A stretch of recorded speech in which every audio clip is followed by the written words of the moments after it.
Final practice at a wet Zandvoort, and Logan Sargeant suffered a huge crash at turn 4. The Williams man putting a wheel on the sodden grass, losing control of his FW46 and slamming into the barriers.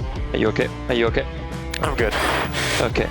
You okay? That's what matters. Car's on fire, mate. Car's on fire, so you should jump out. Jump out, car's on fire at the rear of the car. Thankfully, the American driver climbed from his car unassisted as the marshals rushed to extinguish the resultant fire.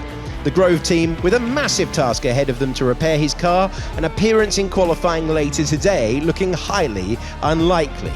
A lengthy red flag ensued as the barrier underwent repairs. As it had done 24 hours earlier, wild weather once again greeted the drivers as they prepared for the final practice session ahead of qualifying for the 2024 Dutch Grand Prix.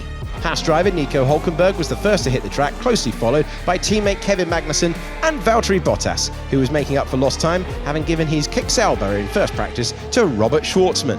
Hülkenberg, who went out of bounds a couple of times on Friday, again went beyond track limits, careering across the runoff at turn 11 and ramming the wall, wrecking his front wing in the process. It's again, same as yesterday. I touched the brake and the lock up.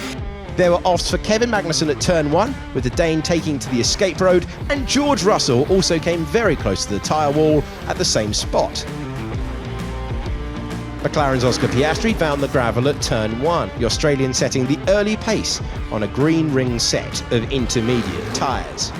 Zandvoort is famed for its banked corners, and Lando Norris was exploring every inch of the wet circuit, having topped the first practice session in similar conditions. He finished P4 this time out. Fernando Alonso had to skip over the stones at turn 11, the Spaniard locking up his front right and sliding off the track. The two-time champion was top of the timing tables when the red flags flew. With more than 40 minutes lost to the barrier repairs after Sargeant's accident, track action resumed with just 2 minutes remaining on the clock. With the light green, the drivers rushed to get around to the start-finish for one final glory run, Max Verstappen muscling past his rivals to get the space he needed.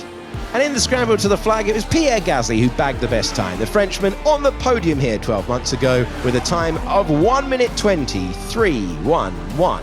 So here's how they finished in the shortened and therefore unrepresentative final session. Gasly's late lap sees him top ahead of Magnussen, Bottas, Norris, Alonso, Esteban Ocon, Piastri, Stroll, Hülkenberg and Sainz. Zhou Guanyu 11th, then came Sargeant, Russell, Albon, Hamilton, Leclerc, Verstappen and Ricciardo, with Yuki Tsunoda and Sergio Perez not setting a time.